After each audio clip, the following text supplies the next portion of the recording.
안녕하세요. DJ 선아입니다. 오늘의 사연 시작해 보겠습니다. 저는 올해 78세로 김자옥인데 지난 50년간 제 삶은 그저 숨만 쉬고 있을 뿐이었어요. 5살 막내 아들을 잃어버린 후로 매일이 지옥 같았거든요. 두 아이가 있어서 겨우 버텼지만 사실 삶을 포기하고 싶었던 날이 더 많았어요. 하지만 희망의 끈을 놓지 않고 간절히 바랬던 결과 뒤늦게 행복을 찾았네요. 그 이야기를 지금부터 들려드릴게요. 저는 해남 토박이에요. 부모님이 해남에서 농사를 지으시며 5일장에 나무를 가져다 파시면서 생계를 유지하셨거든요. 저희가 살던 곳은 시가 아니라 면단위였는데 차를 타고 20분은 가야 시내가 나올 정도로 정말 땅끝 가까이 살았어요. 그때만 해도 교통편이 좋지 않아서 하루에 버스가 몇 대 다니지 않았고 시간에 맞춰서 나가지 않으면 하루 종일 기다려야 하는 그런 곳이었거든요. 특히 겨울철엔 바람이 쌩쌩 불어버리면 정류장에서 기다리는 그 시간이 더 길게만 느껴졌어요. 발은 시리고 손은 얼얼하고 한참을 기다리다가 버스가 만석으로 지나칠 때면 허탈감에 눈물이 핑 돌기도 했죠. 그때만 해도 시골에서는 전화도 없는 집이 대부분이었고 급한 일이 있어도 직접 찾아가야 했어요. 겨울에는 길이 얼어서 버스가 못 다니는 날도 있었고 장마철에는 도로가 물에 잠겨서 며칠씩 고립되기도 했었고요. 부모님은 새벽부터 일어나서 밭에서 나무를 캐고 다듬어서 5일장에 내다 파셨는데 그 당시에는 농약 같은 것도 많이 쓰지 않아서 자연 그대로 자란 나물들이 맛이 정말 좋았어요. 고등학교를 졸업한 후에는 저도 부모님을 따라 그런 일을 했는데 시골에서 할 수 있는 일들이 그 시절에는 별로 없었거든요. 여자가 할 수 있는 일이라고는 농사일이나 장사가 전부였으니까요. 그렇게 시내를 따라다니며 장서는 날 나무를 팔기도 하고 시내 구경을 하기도 했는데 당시 시내 구경이라는 게 지금 생각해보면 정말 소박한 것이었지만 저에게는 큰 즐거움이었는데 그때 남편을 만나게 되었어요. 아저씨, 여기 풀빵 정말 인기가 많네요. 줄이 이렇게 길어요? 밀가루 반죽을 조금 다르게 해요. 겉은 바삭하고 속은 촉촉해야 사람들이 좋아하시더라고요. 정말 그런 것 같아요. 냄새부터가 벌써 맛있어 보여요. 금방 구운 거 드릴 테니까 조금만 기다려요. 지금은 국화빵, 붕어빵으로 다양한 틀이 있지만 그땐 그 모양이 특정하지 않았고 밀가루가 막 보급되면서 사람들이 그 맛에 관심을 가진 시기라 풀빵이 엄청난 인기를 끌었거든요. 그 모습이 너무 멋있어 보였어요. 나물은 쪼그리고 앉아서 좌판을 파는 건데 풀빵은 서서 구워서 파는 거였으니까요. 남편이 풀빵을 굽는 모습을 보면 정말 전문가 같았거든요. 불 조절을 하면서 적당한 타이밍에 뒤집고 손님들에게 따뜻할 때 바로 건네주는 그 모습이 정말 인상적으로 아무나 못할 것 같더라고요. 가게 앞에 줄 선 사람들 표정도 기억나요. 뜨거운 김이 모락모락 올라오고 풀빵에서 퍼지는 고소한 냄새에 다들 군침을 삼키며 기다렸어요. 그 모습을 보며 저도 괜히 마음이 두근거렸죠. 아저씨, 풀빵 하나 주세요. 여기 올 때마다 줄이 길던데 맛이 정말 좋나 봐요. 네, 금방 구운 거예요. 뜨거우니까 조심해서 드세요. 자주 오시는데 나물 장사하시는 분이시죠? 네, 맞아요. 어떻게 하셨어요? 늘 보니까 알겠더라고요. 성실하게 장사하시는 모습이 보기 좋아요. 고생은 좀 돼도 손님들이 좋아해 주시니 보람은 있어요. 그게 제일 중요한 거죠. 웃으며 장사하는 게 쉽진 않잖아요. 5일장 가는 날이면 하루가 멀다 하고 풀빵집에 줄 서서 먹게 되었고 처음에는 단순히 손님으로 대하는 줄 알았는데 나중에 알고 보니 저에게 관심이 있었던 거더라고요. 5일장 아닌 날에도 시내에서 장사해요. 시간 되면 한번 와보세요. 5일장보다 더 맛있게 만들어 드릴게요. 그래요? 어디서 하시는데요? 시장 입구 쪽에서 해요. 아침 일찍부터 저녁까지 있으니까 언제든 오세요. 5일장이 아닌 날도 가끔 먹으러 가면서 한두 마디 더 나누다가 결혼하게 되었어요. 서로의 마음을 확인하기까지는 오래 걸리지 않았어요. 요즘처럼 카페 데이트를 하거나 사진을 찍는 건 없었지만 장터를 돌며 둘이 걷는 것만으로도 충분히 설레고 좋았어요. 그땐 지금처럼 연애 기간이 길지 않았고 마음에 맞으면 부모님이 반대해도 도망가서 사는 경우도 많았기 때문에 몇 마디 나눠보고 함께 사는 게 이상한 일이 아니었거든요. 다행히 남편과 저는 성격이 정말 잘 맞았어요. 둘 다 성실하고 부지런했고 무엇보다 서로를 아끼는 마음이 컸거든요. 남편은 정말 좋은 사람이었고 저는 면단위 시골이 아닌 그래도 시단위에서 살 수 있게 되었어요. 남편이 사는 곳은 시내 단칸방이었는데 그땐 그마저도 행복했어요. 수도도 제대로 나오고 전기도 안정적으로 들어왔거든요. 시골에서는 정전이 자주 되고 물도 우물에서 길었어야 했는데 시내는 그런 불편함이 없었어요. 버스 시간에 맞춰 30분 타고 시내에 나오지 않아도 되었으니까요. 그 시절엔 그게 참 좋았던 것 같아요. 걸어서 시장에 갈 수 있고 급한 일이 있으면 언제든 나갈 수 있다는 게 정말 큰 장점이라고 생각했어요. 엄마, 나물 다 팔고 집에 가려면 힘들지? 집에 들러서 쉬었다 가. 그래서 5일장이 열릴 때마다 큰 선심이나 쓰는 듯 친정엄마에게 대단한 부자가 된 것처럼 굴기도 했었네요. 하지만 시내에 산다고 해서 먹고 살기가 쉬웠던 건 아니었어요. 오히려 시골보다 생활비가 더 많이 들었거든요. 시골에서는 채소도 직접 기르고 쌀도 친정에서 가져올 수 있었는데 시내에서는 모든 걸 돈을 주고 사야 했거든요. 특히 겨울철에는 연탄값까지 들어가니 생활비가 만만치 않았어요. 남편이 풀빵 장사를 하는 만큼 저도 밥벌이를 해야 했어요.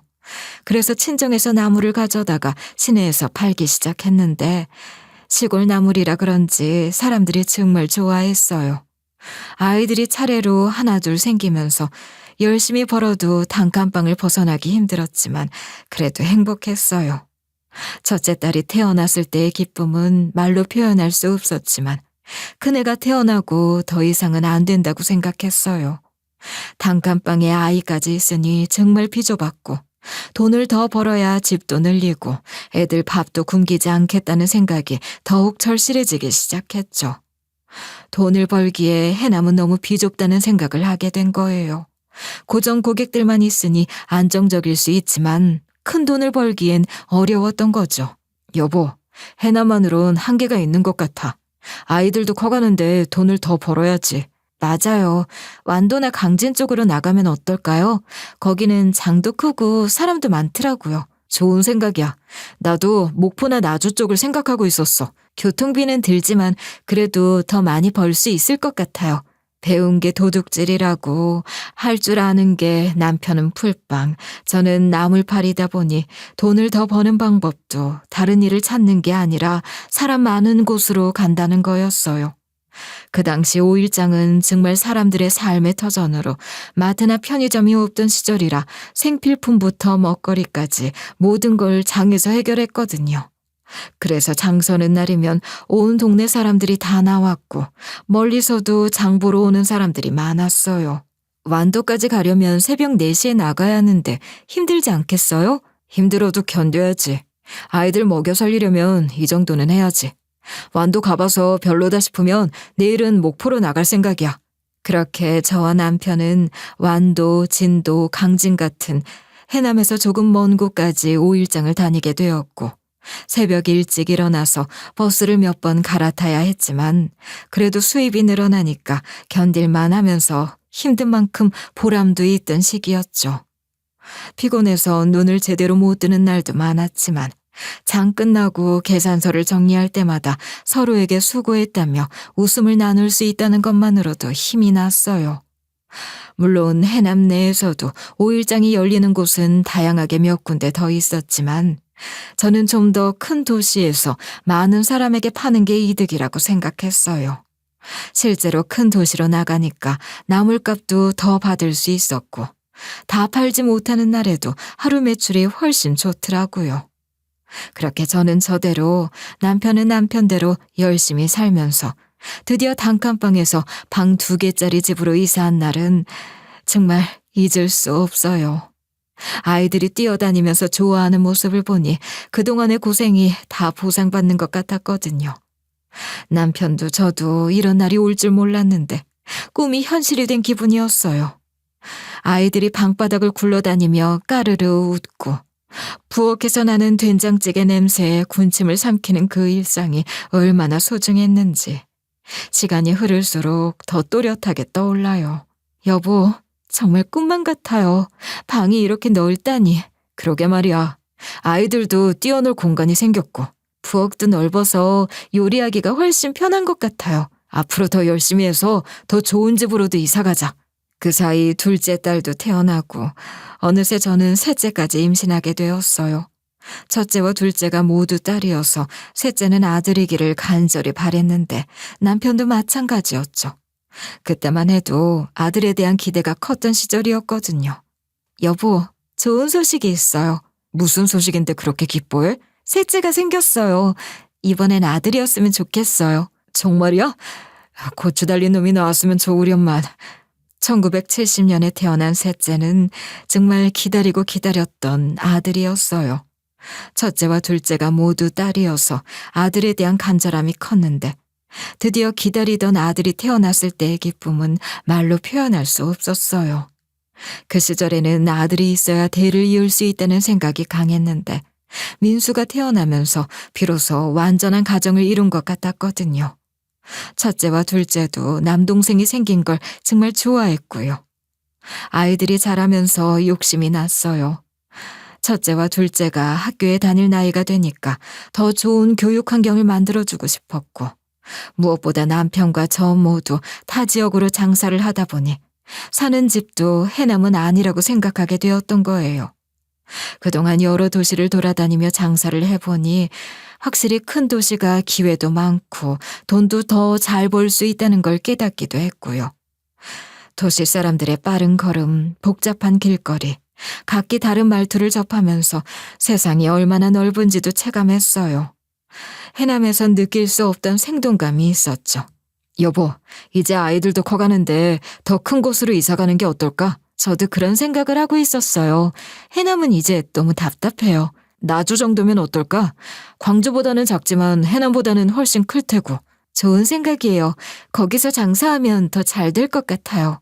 나주로 이사한 후에도 장사 방식은 크게 바뀌지 않았어요. 여전히 5일마다 해남 5일장에 가서 친정엄마를 만나 나무를 받았고 2, 3일은 다른 도시를 돌며 나무를 파는 걸 계속했거든요. 다만 달라진 건 이제는 집에서 장터까지의 거리가 더 멀어졌다는 것과 무엇보다 셋째 민수를 항상 데리고 다녀야 한다는 거였어요. 첫째와 둘째를 키울 때는 해남에 살아서 친정엄마의 도움을 많이 받을 수 있었는데 나주로 이사 오면서 그런 도움은 받을 수 없게 되었거든요. 어머니, 민수 좀 봐주실 수 있어요? 내가 봐주고 싶지만 여기서 나주까지 가려면 너무 멀잖아. 차라리 네가 데리고 다녀. 첫째가 7살이었지만 그 아이에게 젖먹이 셋째를 보라고 할 수는 없었어요. 있는 반찬에 찬밥이라도 먹을 수 있는 나이긴 했지만 젖먹이 아이를 하루 종일 따라다니거나 식사를 챙겨주긴 어렸으니까요. 그래서 어쩔 수 없이 민수를 품에 안거나 등에 업고 장에 나가게 되었는데 다행히 장에 나가면 아침 일찍 나가는 만큼 오후 4시면 어느 정도 파하고 집에 들어올 수 있어서 큰 문제는 없었어요. 첫째와 둘째에게는 식사만 차려놓고 나가는 걸 반복했는데 아이들도 이제 어느 정도 컸으니까 혼자서도 잘 지낼 수 있었거든요. 그런데 그날, 제 가슴에 한이 되어버린 그날도 저는 3살짜리 셋째를 등에 업고 강진 5일장에 나갔어요. 민수가 이제 좀 컸다고 등에 업혀 있는 걸 싫어해서 허리에 끈을 매고 주위를 돌아다니게 하면서 손님들에게 나무를 팔았거든요. 예전에는 가만히 엎혀 있던 아이가 이제는 호기심이 많아져서 이것저것 만지고 싶어하고 다른 가게도 구경하고 싶어 했어요. 민수야, 엄마 곁에 있어야 해. 멀리 가면 안 돼. 어서 오세요. 나물이 아주 싱싱해요. 제철이라 데쳐서 소금간만 해도 맛있어요. 한창 정신없이 호객 행위를 하며 나물을 팔고 있었어요. 그날따라 손님들이 많이 와서 정말 바빴거든요. 평소보다 일찍 팔릴 것 같아서 오늘은 좀 일찍 갈 수 있겠다고 생각하며 잠시 짬이 나서 그동안 판 돈이 얼마나 되나 앞치마에서 돈을 꺼내보려고 했는데 허리춤에 묶어둔 끈이 너무 가벼운 거예요. 이상하다는 생각에 그 끝을 따라갔는데 민수가 없었어요. 민수야, 민수야, 어딨어? 제발 좀 대답해줘. 엄마 여기 있어. 누가 애를 잃어버렸나 봐. 아유 세상에, 사람이 이렇게 많은데 손을 꼭 붙잡고 다니지. 당황한 저는 미친 사람처럼 민수 이름을 부르며 시장을 샅샅이 뒤졌지만 그 모습은 찾을 수 없었어요. 시장 구석구석을 뛰듯이 다니면서 가판대 아래까지 들여다보면서 어쩌면 무서워서 숨었을 수도 있다는 생각에 사람들 다리 사이로 고개를 내밀며 찾았죠. 지금과는 다르게 그때 오일장에는 사람이 정말 많았고 어린아이들부터 할머니, 할아버지까지 연령대도 다양했기 때문에 언제 어떻게 사라졌는지 무슨 일이 있었는지 알 길이 없었거든요. 혹시 우리 민수 보셨어요? 3살짜리 남자인데. 아, 글쎄요. 워낙 사람이 많아서. 아까 울면서 엄마 찾는 애가 있긴 했는데. 어디로 갔는지 보셨어요? 그건 잘 모르겠어요. 장사하느라 정신없어서. 주위에 같이 나무를 팔았던 사람들에게도 물어봤지만 그들도 장사를 바쁘게 하고 있었으니 알 수 없었어요. 경찰에 신고해봤자 그 시절에는 그런 일이 태반이었고 찾아낼 방법도 별로 없었거든요. CCTV도 없고 지금처럼 체계적인 수사도 어려웠으니까요. 아이가 몇 살이라고 했나요? 3살이에요. 강민수라고 해요. 요즘 그런 일이 자주 있어서 혹시 집이 근처라서 아이가 집으로 간 건 아닐까요? 아니에요. 가족은 모두 나주에 있어요. 그렇게 집에 돌아와 남편에게 말했을 때 남편의 표정은 정말 처참했어요. 남편과 함께 다시 강진 5일장이 열리는 곳에 갔지만 이미 장은 끝났고 어두운 밤거리에는 사람들조차 없더라고요. 민수야, 아빠야. 민수야, 강민수. 미안해요. 내가 좀 더 신경 써야 했는데. 너무 늦어서 내일 다시 와봐야겠어. 그렇게 셋째를 잃어버리고 저는 죄책감에 하루하루를 살았어요. 민수를 더 단단히 묶어두지 못한 제 자신이 원망스러웠고 장사에만 정신이 팔려 아이를 제대로 보지 못한 것이 평생의 한이 되었거든요. 셋째를 잃어버린 그날 밤부터 저는 죽은 사람이 되었어요. 몸은 살아 움직이고 있었지만 마음은 그날 강진 5일장에서 멈춰버렸거든요. 매일 밤 꿈에서 민수가 나타나 엄마를 부르며 울었고 꿈에서 깨면 베개가 눈물로 젖어 있었어요. 눈을 떠도 마음은 여전히 그 꿈속에 머물러 있었고 현실은 더 깊은 절망으로 다가왔어요. 그날 이후로 저는 하루하루를 살아낸다는 표현이 더 어울릴 정도였죠. 제대로 잠을 잘 수도 없었고 밥을 먹어도 모래를 씹는 것 같이 하루 종일 멍하니 앉아 있으면서 민수 생각만 들더라고요. 어디에 있을까? 무서워하지는 않을까? 배고프지는 않을까? 하는 생각들이 머릿속을 떠나지 않았어요. 여보, 이제 그만해. 아이들을 위해서라도 정신을 차려야 해. 어떻게 정신을 차려요?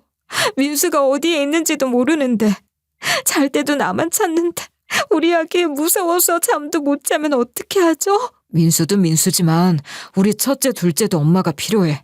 이제 그만 정신 차리고 있는 애들이라도 잘 키우자.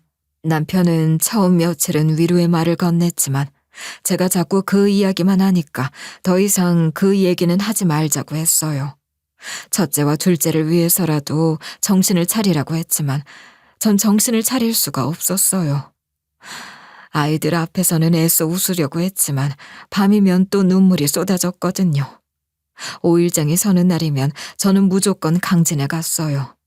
처음엔 남편이 따라왔지만 제가 나무를 팔러 가는 게 아니라 그날 하루 종일 시장 곳곳을 돌아다니며 민수를 찾는 걸 보고는 더 이상 함께 오지 않았어요. 그래도 저는 혼자라도 강진 5일장에 갔어요. 매번 5일장에 서는 날마다요. 혹시 우리 민수 못 보셨어요? 3살짜리 남자아이인데. 아줌마 또 오셨네요. 벌써 몇 번째세요. 혹시 모르잖아요. 어디선가 나타날지도. 마음은 이해하지만 이 동네에 있으면 벌써 찾았죠. 누가 데려갔거나 아니면 저 바다에 빠졌거나 여하튼 그만 찾아다녀요. 하도 자주 가니 마을 사람들이 저를 다 알 정도였지만 저는 여전히 첫째와 둘째가 학교에 가면 나주에서 강진까지 버스를 타고 가서 시장 곳곳을 헤매며 혹시 민수가 어딘가에 있을까 봤어요. 시장 상인들과도 친해져서 3살 때 잃어버린 아들 얘기를 하면 다들 안쓰럽게 여겨 함께 찾아주려 했지만 소용없었죠. 그래도 포기할 수 없더라고요. 남편은 제 마음을 이해한다며 아무 말 안 했어요. 다만 첫째와 둘째 앞에서만큼은 셋째 얘기를 하지 말라고 당부했고 저도 그렇게 했어요. 아이들에게는 동생이 하늘나라에 갔다고만 했으니까요. 하지만 아이들도 다 알고 있었을 거예요. 엄마가 이상해졌다는 거려. 엄마, 왜 자꾸 강진에만 가? 그냥 엄마가 할 일이 있어서. 민수 때문이지? 우리도 알아. 너희들은 신경 쓰지 말고 공부나 열심히 해. 시간이 지나면서 강진에 가는 횟수는 줄었지만 마음은 여전히 그곳에 있었어요. 첫째와 둘째가 결혼해서 집을 떠나고 손자 손녀들이 생기면서 조금씩 현실로 돌아오긴 했지만 완전히 돌아온 건 아니었어요. 손자를 볼 때마다 민수 생각이 났거든요. 민수도 이만큼 컸을 텐데 결혼도 했을 텐데 하는 생각들이 계속 들었어요. 그래서 아이들이 다 분가한 후 20년 전에 남편을 설득해서 강진으로 이사 왔어요. 남편은 처음엔 반대했지만 제 마음을 알기에 결국 따라와 줬어요. 강진에 와서도 저는 매일 5일장 터를 지켰어요. 장이 서는 날이든 아니든 그 자리에 앉아서 지나가는 사람들을 하나하나 보면서 혹시 민수가 아니면 민수를 닮은 사람이라도 지나갈까 매일 민수를 잃어버린 날처럼 지냈네요. 50년이 지났으니 민수도 이제 53이 되었을 텐데 어쩌면 흰머리가 성성하고 얼굴엔 주름이 졌을지도 모르지만 제 눈엔 여전히 그날의 셋째 모습으로만 남아있어요. 기억 속 아이는 자라지 않았으니까요. 그렇게 어떤 모습일지 상상해보면서 기다렸는데 남편은 그런 저를 말리지 않았어요. 대신 점심때면 도시락을 싸서 가져다 주고 추우면 담요를 가져다 주며 묵묵히 함께 해주었는데 가끔 옆에 앉아서 함께 사람들을 보기도 하면서 가슴에 품었던 민수에 대한 그리움을 표현했던 것 같아요. 그런데 그런 남편이 작년에 갑자기 심근경색으로 쓰러졌어요. 평소 건강했는데 정말 갑자기였어요. 그날도 제게 도시락을 가져다 주고 집에 들어간 지 1시간도 안 되어서 이웃이 뛰어와서 알려줬거든요. 가족분이세요? 죄송합니다. 최선을 다했지만 그럴 리가. 아침에도 멀쩡했는데. 급성 심근경색이었습니다. 나이도 있으시고 골든타임을 놓쳐서 저희도 어쩔 도리가 없었습니다. 50년 가까이 제 곁에서 아무 말 없이 지켜준 남편을 그렇게 보냈어요. 장례를 치르면서 더 이상 혼자가 되었다는 생각에 막막했지만 그래도 민수를 기다리는 일은 멈출 수 없었어요. 남편도 분명히 하늘에서 절 지켜보고 있을 거라고 생각하면서 오늘도 5일장터에 나가서 민수를 기다리고 있어요. 그날도 5일장이 서는 날이었고 5일장이 서는 날이면 입구에 의자를 놓고 하루 종일 지나가는 사람들을 보는데 화장실에 다녀오다가 갑자기 어지러운 기분이 들면서 의식이 흐려졌어요. 그 순간 한 청년이 다가오는 게 느껴졌는데 시야가 흐릿해지면서 얼굴을 확인할 수 없었지만 목소리만 들을 수 있었네요. 그 순간 세상이 슬로우 모션처럼 느리게 흘렀고 주위의 소음이 다 멀어지는 듯 했어요. 몸은 천천히 무너져 내리고 있었지만 그 청년의 목소리만은 뚜렷하게 제 귀를 파고들었죠. 어르신, 제가 의사니 걱정하지 마세요. 남편은 무심하게 그렇게 데려가시더니 저는 쉽게 죽을 팔자도 아니었는지 그런 목소리가 분명 들리곤 그 다음 기억이 없었어요. 정신을 차려보니 병원이었는데 하얀 천장과 소독약 냄새가 코를 찌르면서 기분이 참 묘하더라고요. 평생 굳은 일만 하며 편하게 쉬어본 적 없지만 그렇다고 특별히 아파서 병원 신세를 져본 적도 없었기에 새하얀 이불에 덮인 제 다리를 보면서 어릴 적 어머니가 감기라도 걸리려며 이불을 덮어주던 장면이 스쳐 지나갔어요. 그렇게 나이 들어 병원에 누워 있으니 왜인지 그 시절이 더욱 선명하게 떠오르더라고요. 그러면서 50년 동안 민수만 생각하며 살아온 제가 이런 곳에 누워 있다는 게 참 이상하게 느껴지더라고요. 정신이 들자마자 일어서려고 하니까 간호사가 다가와서 가시면 안 된다고, 기본적인 검사는 받고 가셔야 한다고 다급하게 말했어요. 어르신, 원장님이 근처에 계셔서 다행이었지. 큰일 날 뻔했어요. 혈압도 많이 올라가 있고 맥박도 불규칙해요. 괜찮아요. 정말 괜찮으니까 그냥 집에 가도 될 것 같은데. 안 돼요. 원장님이 그냥 보내지 말라고 하셨어요. 안정적인 거 확인해야 된다고. 정 가셔야겠으면 원장님 뵙고 가세요. 안 그러면 저희가 혼나요. 그 말투에 진심이 느껴졌어요.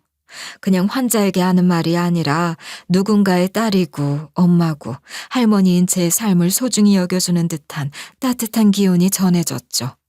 그래서 할 수 없이 목숨을 구해준 의사를 만나러 원장실로 향했어요. 원장실 문을 열었는데 컴퓨터에 무언가를 쓰던 의사와 눈이 마주치는 순간, 그 순간 이상한 느낌이 들더군요. 머리카락 사이로 보이는 이마선, 또렷한 콧날, 말할 때 가볍게 올라가는 입꼬리까지. 어쩌면 제가 상상 속에서 수없이 그렸던 민수의 성장한 얼굴이 무의식적으로 겹쳐졌던 것 같았어요.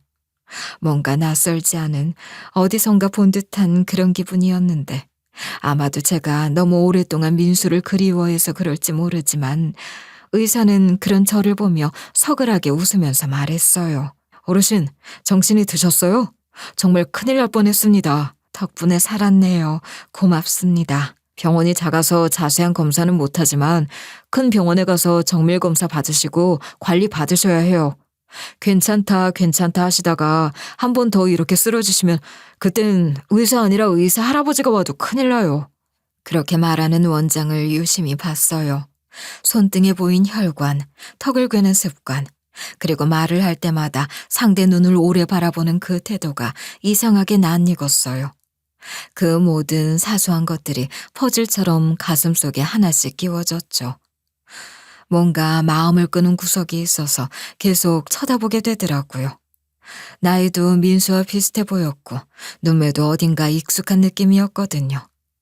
물론 50년 동안 수많은 사람들을 보면서 민수를 떠올렸던 제가 또 그런 착각을 하고 있는 거겠지만 이상하게 마음이 끌렸어요. 왜 그러세요? 어디 아픈 데라도 있으세요? 아니에요. 그냥 우리 셋째랑 나이가 비슷해 보여서 참 잘 큰 것 같아서 봤어요. 그러시구나. 몇 년생이신데요? 저랑 나이가 같나요? 저는 소띠 73년생이에요. 이사 오고 친구가 없었는데 동갑이면 친구하면 좋을 것 같아요. 그쵸? 똑같아요. 정말 똑같아요. 우리 셋째도 큰아이예요. 그러시구나. 자녀분은 사랑해주시는 어머니가 계셔서 참 행복하시겠어요. 원장님도 부모 사랑 많이 받고 큰 것 같아요. 그런데 원장의 표정이 순간 어두워지는 게 보였어요. 뭔가 말하기 어려운 이야기가 있는 것 같았는데 잠시 후에 조심스럽게 입을 열었어요. 다행히 좋은 양부모님을 만나서 잘 컸어요. 죄송해요. 저도 모르게 너무 편해서. 그 말을 듣는 순간 온몸에 전기가 흐르는 것 같았어요. 세상 모든 소리가 사라지고 제 심장 소리만 들리는 것 같았어요.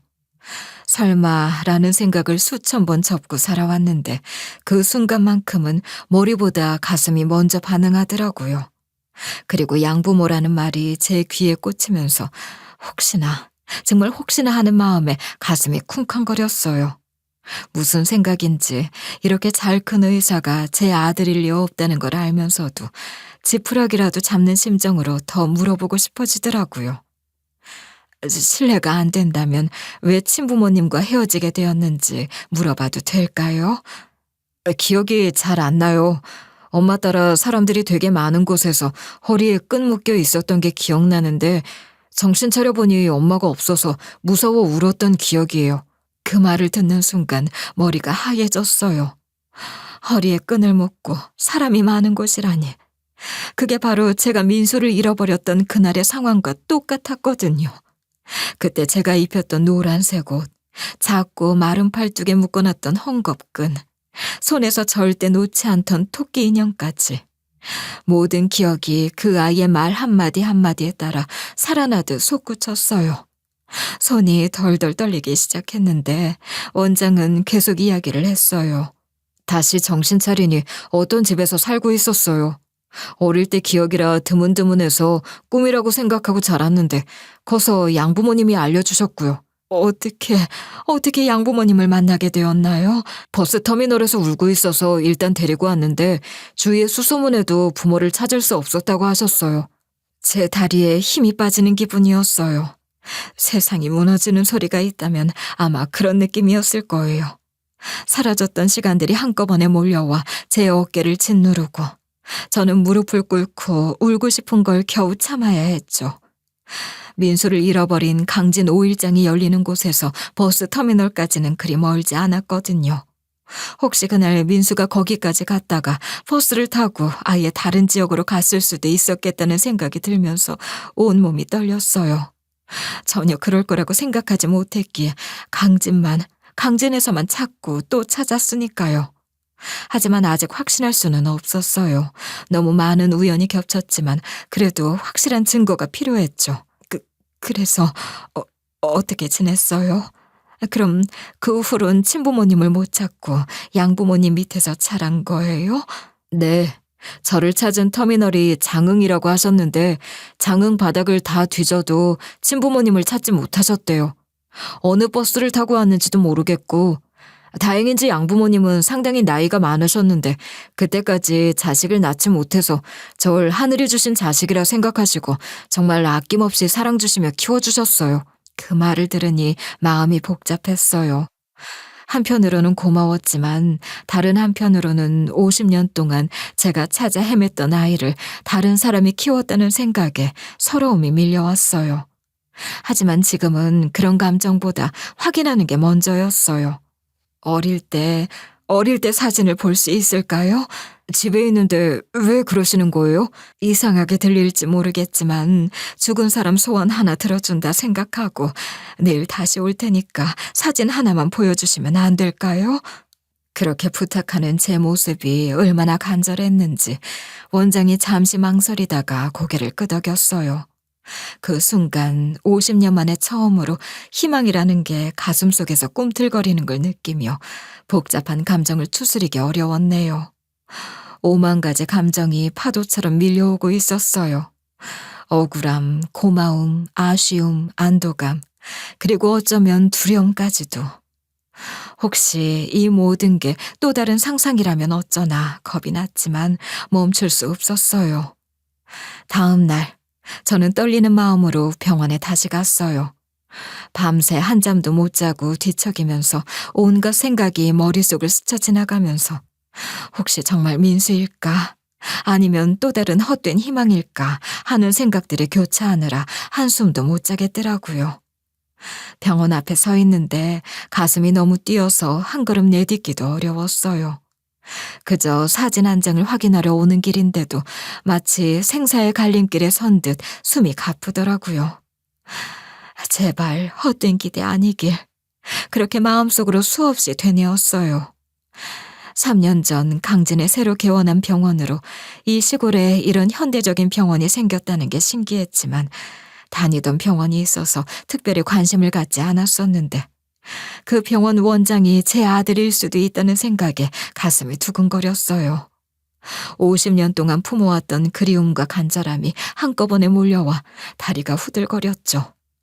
병원 간판을 보면서도 믿어지지 않았어요. 강진 사랑병원이라는 따뜻한 이름이 제 마음에 와닿았거든요. 어르신, 오셨어요? 어제 약속한 대로 사진 가져왔어요. 그런데 정말 왜 그러신 거예요? 고맙습니다. 정말 고맙습니다. 혹시나 해서 그냥 한번 보고 싶었어요. 이건 3살 때 사진인데 양부모님이 제일 아껴하시던 사진이에요. 혹시 나중에 제가 친부모님을 만나게 되면 잃어버렸을 때 모습을 기억하실 거라며 찍어두셨다고 하셨어요. 원장이 건네준 사진을 받아드는 순간 온 세상이 멈춘 것 같았어요. 사진 속 아이의 눈망울은 저를 오래도록 따라다니던 꿈속의 민수와 똑같았어요. 몇십 년 전 업고 다니던 그 가벼운 몸무게까지 떠오를 만큼 기억이 또렷하게 되살아났죠. 그 사진 속 아이는 분명히 제가 가슴에 묻어두고 50년간 그리워했던 그 셋째 민수였거든요. 둥글둥글한 눈, 작고 오똑한 코, 입꼬리가 살짝 올라간 미소까지 모든 것이 제 기억 속 민수와 똑같았어요. 사진을 보는 순간 무릎에 힘이 빠져 주저앉을 뻔했는데 간신히 의자에 앉으면서 목이 메어 말이 나오지 않았어요. 50년 동안 상상으로만 그려왔던 민수의 모습이 바로 제 앞에 있었던 거예요. 그때 충격과 기쁨, 그리고 서러움이 한꺼번에 밀려와 눈물이 쏟아졌어요. 민수야, 정말 민수구나. 우리 민수가 맞아. 네? 뭐라고 하셨어요? 이 아이가 우리 셋째 민수예요. 50년 전에 강진 5일장에서 잃어버린. 그게 무슨... 설마 지금 말씀하시는 건 제가 그러니까 어르신이 50년 전에 잃어버린 민수라는 아이가 바로 저라는 말씀인 거죠?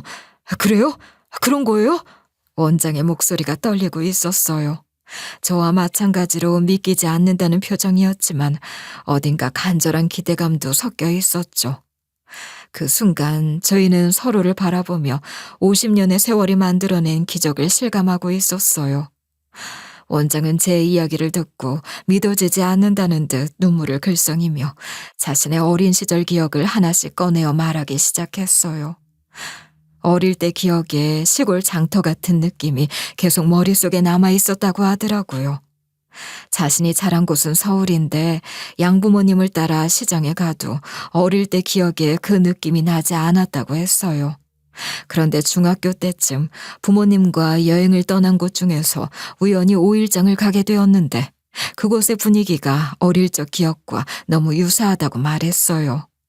그 이야기를 들으니 제 가슴이 더욱 뭉클해졌죠. 기억이라는 게 참 이상하죠. 단절된 시간 사이로도 남아있는 감정이 있더라고요. 말로 설명할 수 없는 낯익음, 마음이 가는 장소, 이유 없이 끌리는 냄새 같은 것들이요. 그 후로 여행을 갈 때마다 부모님을 졸라서 5일장 구경을 갔어요. 왜 그런 곳이 좋은지 제 스스로도 모르겠더라고요. 그냥 그곳에 있으면 마음이 편했어요. 그랬구나. 우리 민수가 기억하고 있었구나. 성인이 되어 의사가 된 후에도 그 생각이 머릿속에서 떠나지 않아서 봉사할 때도 5일장이 열리는 시골 위주로 다니면서 알 수 없는 무언가를 계속 채우려고 했던 것 같아요. 진짜 우리나라에서 5일장이 열리는 곳이라면 다 가본 것 같아요. 그리고 원장이 강진에 정착하게 된 이유도 들을 수 있었어요. 그렇게 여러 지역을 돌아다녔는데 특히 강진에 왔을 때가 이상하게 느낌이 편하고 어딘지 모르게 익숙한 느낌이 들어서 더 자주 오게 되었다가 아예 정착하게 되었다고 하더라고요. 원장은 강진에 정착하기까지 쉽지 않은 과정이 있었다고 말했어요. 양부모님이 처음에는 반대하셨다고 하더라고요. 서울에서 잘 지내던 아들이 갑자기 시골로 간다고 하니 당연히 걱정이 크셨을 거예요. 하지만 원장이 진심을 다해 설득했다고 하면서 서울이나 근교는 의료시설이 충분해서 많은 혜택을 누리지만 지방 소도시는 그런 혜택이 없고 왠지 모르게 이곳이 편해서 정착하고 싶다는 마음을 전했더니 양부모님께서 인정해 주셨다고 하더라고요. 그 말을 들으니 마음이 복잡했어요. 내가 못 지켜낸 아이를 누군가는 그토록 정성스레 지켜줬다는 사실에 감정이 뒤섞였어요. 하지만 서러움보다 먼저 고개를 드는 감정은 다행이라는 마음이었죠. 잘 자라줘서, 살아있어줘서 정말 고마웠어요. 다른 한편으로는 50년 동안 제가 찾지 못했던 아이를 다른 분이 키웠다는 서러움도 밀려왔던 것 같아요. 정말 훌륭하신 분들이네요.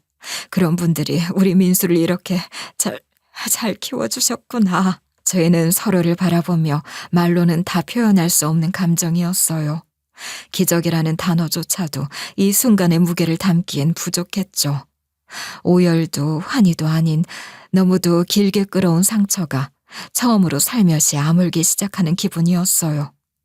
눈물을 글썽였지만 생각보다 쉽게 포옹하면서 부모 자식 관계를 회복하는 건 어려웠어요.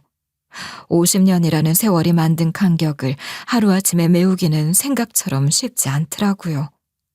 TV나 드라마에서 보면 부둥켜 안고 울던데 그토록 꿈에 그리던 아들이지만 눈앞에 그가 내 아이임을 안다 해도 세월은 모든 것을 낯설게 만들었어요.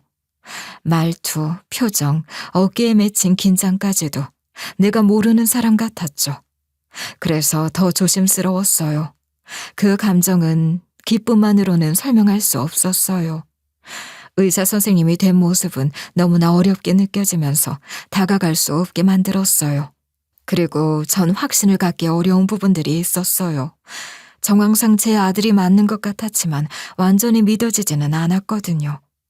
더군다나 원장이 양부모님에게 들었던 이야기로는 터미널이 강진 터미널이 아니라 장흥 터미널이었다고 하더라고요. 어렸으니까 사람들에 휩쓸려 다른 버스를 탔거나 어떤 일이 있었겠지만 그때는 CCTV도 없었고 너무 어린 나이라서 정확한 기억을 할 수도 없는 상황이었으니까 부모를 찾는다는 게 서울에서 김서방 찾기보다 더 어려웠죠. 그때 원장님이 먼저 제안했는데 과학적으로 확실하게 입증할 수 있는 유전자 검사를 해보자고 하더라고요. 50년이라는 세월이 너무 길어 눈앞에 자식의 변한 모습도 제대로 알아볼 수 없었으니 확실하게 해결하는 게 서로를 위해 좋다고 저도 동의하게 되었어요. 검사 결과 나오는 대로 알려드릴게요. 일주일 정도 걸릴 거예요. 괜찮으시죠? 그럼요. 50년도 기다렸는데 그깟 일주일이 뭐 대수겠어요? 검사 결과 나오기 전이라도 제가 보고 싶으면 언제든 오세요. 고마워요. 아니에요. 저도 감사해요. 많은 말을 나눈 것도 아니지만 이상하게 어르신하고 있으면 마음이 편하네요. 정말 제 어머니셨으면 좋겠어요. 나도 그래요. 내가 찾던 민수가 맞았으면 좋겠어요. 그렇게 떨리는 마음으로 50년보다 더 긴 일주일을 기다린 후 검사 결과를 들을 수 있었어요. 원장이 분명히 제 아들이었어요. 그 순간 50년의 한이 풀리는 기분으로 원장도 저도 서로 껴안고 한참을 울었어요. 엄마, 정말 우리 엄마 맞아요? 꿈에서 그렇게 내가 찾던 우리 엄마인 거지? 그래 민수야, 우리 아들 엄마 많이 원망했지? 엄마가 늦어서 미안해. 아니에요. 원망 안 했어요. 내가 엄마 보고 싶어서 우는 것처럼 엄마도 나 보고 싶어 울면 어떡하나 그런 생각했는데 내가 걱정했던 것처럼 우리 엄마 내 생각만 하느라 그 세월 다 보내셨네. 그래도 괜찮아. 이렇게 만났잖아. 아빠가 살아계셨으면 정말 좋아했을 텐데. 이렇게 장성했다는 거 알면 정말 자랑스러워했을 텐데. 그렇게 저희는 50년 만에 다시 만날 수 있었어요. 눈물은 멈추지 않았어요. 기적처럼 다시 품에 안은 그 아이의 체온은 여전히 따뜻했고 그 따뜻함에 제 긴 시간의 외로움이 스르르 녹아내리듯 사라졌어요. 정말 기적 같은 재회였죠. 그렇게 잃어버린 아들을 찾았지만 드라마틱하게 달라질 건 없었어요. 마음의 안정을 찾긴 했지만 지난 50년의 삶은 생각보다 너무 오래 걸리고 멀었거든요. 물론 민수가 잘해주지만 하나의 벽, 알 수 없는 벽이 느껴졌던 건 내 아들이지만 아들이 아닌 큰 선생님 같은 느낌이 들었기 때문일 것 같아요. 어떻게 대해야 할지 모르겠더라고요. 50년 동안 품에 안고 있던 그 3살배기 아이와 눈앞에 의젓한 의사 선생님 사이의 간격을 어떻게 메워야 할지 막막했어요. 그동안 상상 속에서만 키워왔던 아이가 현실에서는 완전히 다른 모습으로 자라 있었으니 말투도 표정도 손짓 하나까지도 낯설게 느껴졌던 거예요. 다른 한편으로는 그 오랜 시간 동안 제대로 된 엄마 역할도 못 해본 제가 갑자기 나타나서 엄마 행세를 하는 것도 송구스러웠고요. 민수야, 혹시 내가 부담스러우면 언제든 말해. 갑자기 나타나서 당황스러울 수 있으니 엄만 다 이해해. 서운하게 느끼셨다면 죄송해요. 막연하게 생각하긴 했지만 막상 현실이 되니 어떻게 해야 할지 저도 잘 모르겠어서. 그래, 그 마음 알아. 나도 그렇거든. 그동안 세월이 너무 길었나 봐. 작았던 아이가 어느새 이렇게 커서 흰머리도 생겼다니 나도 믿어지지 않는구나. 마음은 이미 한 집에서 오손도손 사는 거였지만 현실은 그렇지 못했기에 서로 마음을 확인하며 천천히 시간을 함께 보내면서 마음의 벽을 허물어 가기로 했어요. 서울에서 친엄마를 찾았다는 소식을 들은 양부모가 한 걸음에 내려왔어요. 그동안 찍었던 민수의 사진 앨범과 성장 비디오 테이프를 들고 말이에요. 양부모님을 처음 배웠을 때의 감정은 정말 복잡했었는데 고마움과 미안함이 동시에 밀려오면서 절 배려하는 모습에 참 좋으신 분들을 만나서 정말 다행이라는 안도감까지 들더라고요. 포동포동했던 민수를 터미널에서 본 순간부터 되게 사랑받고 자란 것 같아서 부모님을 꼭 찾아주고 싶었지만 장흥을 다 뒤져도 소식을 알 수 없어서 키우게 되었다고 민수에게 이미 들었는데 절 만나자마자 말씀하시면서 죄스럽다는 표현까지 하시는데 오히려 전 이렇게 잘 키워주셔서 감사하다고 진심을 전하면서 마음이 좀 더 편해질 수 있었어요. 민수의 양부모님은 나중에 시간이 흘러 부모님을 만난다면 당신의 귀한 자식 예쁘게 키웠다고 그동안의 시름을 덜어줄 수 있을까 싶어 최선을 다해 키웠다고 말씀하시는데 눈물이 쏟아졌어요. 저보다 더 나이가 많으신 양부모님은 80대 중반이셨는데 제 손을 꼭 잡으며 민수가 친엄마를 다시 만나려고 강진으로 간다고 했다며 꼭 만나기를 그토록 기도했는데 드디어 만났다며 기쁨의 눈물까지 흘리시더라고요. 민수가 자랄 때 모습들을 앨범으로 보면서 그렇게 눈물이 났어요. 내가 키웠다면 이렇게 잘 클 수 있을까 싶을 정도로 양부모님은 민수에게 모든 것을 해주셨더라고요. 처음 그렸던 그림부터 학교를 다니며 작성했던 방학 숙제, 일기장까지 뭐 하나 버린 게 없으셨어요. 미술에도 소질이 있었는지 보세요. 미술학원 한 번도 보낸 적 없었는데 그림이며 대회 나가 상도 받았던 적이 있어요. 여기요, 여기 보세요. 미술만 잘하면 걱정이 없을 텐데 이 녀석이 공부도 잘해서 진로 결정하는데 아주 골머리를 썩었어요. 그랬군요. 고맙습니다. 잘 키워주셔서, 부족함 없이 키워주셔서. 아닙니다. 그런 말 들으려고 꺼낸 게 아니에요. 워낙 물려주신 DNA가 좋아서 저희가 키우기 수월했다는 말씀을 드리고 싶었던 거예요. 맞아요. 워낙 성품도 좋아서 사춘기 시절 그 흔한 반항 한번 안 하고 컸어요. 덕분에 저희가 좋은 추억 남긴 것 같아 고맙고 죄송할 따름이에요. 양부모님과 말을 하면 할수록 좋은 분들을 만나 다행이라는 생각이 들더라고요. 그러면서 오히려 이렇게 될 운명으로 그랬나 싶기도 했어요. 이렇게 재주 좋은 아이가 나와 함께 그 세월을 보냈다면 과연 이렇게 장성할 수 있었을까 싶더라고요. 그때 그 기분은 글로 전하기 어려울 정도로 씁쓸하기도 했고 가슴이 살짝 아려오기도 했네요. 첫째와 둘째는 분가해서 경기도와 광주에서 살고 있는데 동생을 찾았다는 말에 한 걸음에 달려왔어요. 하지만 저처럼 그동안 시간이 있었기에 벽을 허무는 건 쉽지 않았어요. 50년 동안 셋이서 살아온 가족에게 갑자기 나타난 막내 동생을 어떻게 받아들여야 할지 서로 어색해했거든요. 하지만 민수는 외동으로 자랐기에 친 누나가 생겼다는 게 너무 행복하다고 말했어요. 첫째와 둘째는 민수 양부모님께도 정중하게 인사했는데 이제 모두 가족이라며 제가 하지 못한 말들까지 해줬는데 그 모습을 보니 정말 대견했죠. 아이들이 어른이 되어서도 이렇게 따뜻한 마음을 가지고 있다는 게 고마웠어요. 양부모님도 갑자기 늘어난 가족들을 반갑게 맞아주시면서 이제 명절 때마다 시끌벅적하겠다며 웃으셨고요. 손자 손녀들도 새로운 삼촌을 만나 신기해했고 민수도 조카들을 보며 환하게 웃었는데 그렇게 우리는 더 큰 가족이 되어 노년의 행복을 만끽하는 중이에요. 남편이 하늘나라에서 본다면 눈을 편히 감을 수 있기를 바라요.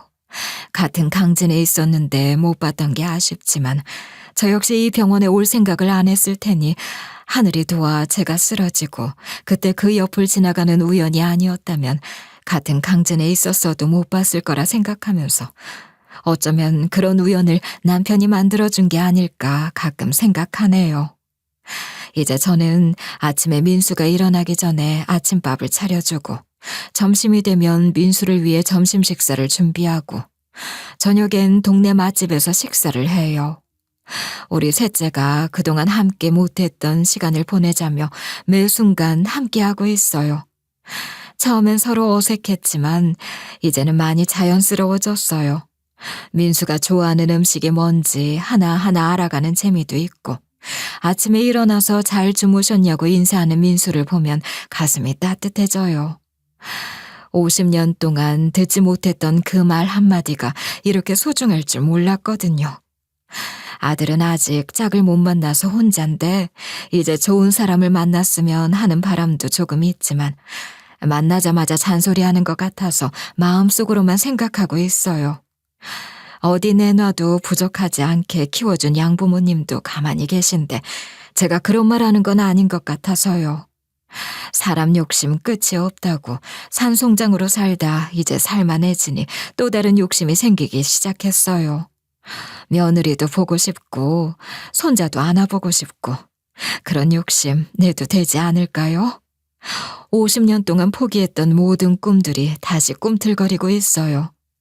민수와 함께 여행도 가보고 싶고 민수가 결혼하면 손자 손녀들과도 놀아주고 싶어요.